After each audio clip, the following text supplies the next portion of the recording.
think it's all the psychological, emotional, physical qualities that make up a person.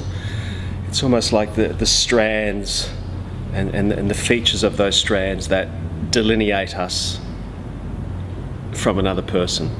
The distinctive qualities that make us who we are, whether they're emotional qualities, physical qualities, temperamental qualities, psychological qualities.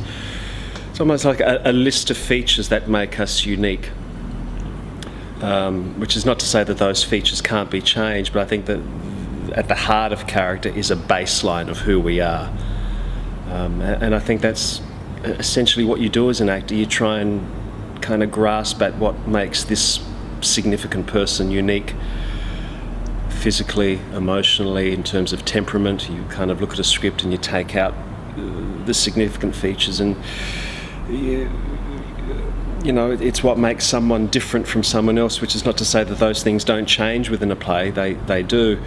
But I think character, at the heart of character, is essentially who we are.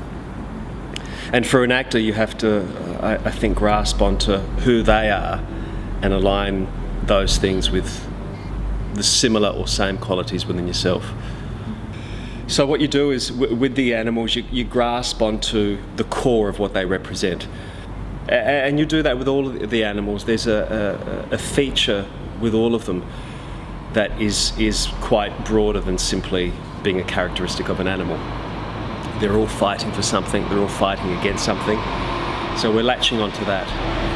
So that makes it easier, makes it a lot more exposing too. It's great working with Geordie because we both love to work physically. So in designing these animals, we've looked at them in terms of tempo, in terms of rhythms, in terms of where the centre might lead.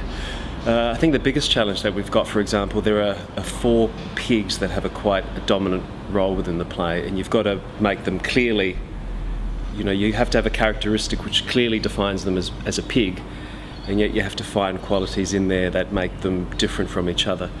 So we'll look at things like, we'll play with certain gestures, we'll play with certain tempos and rhythms, certain weight factors.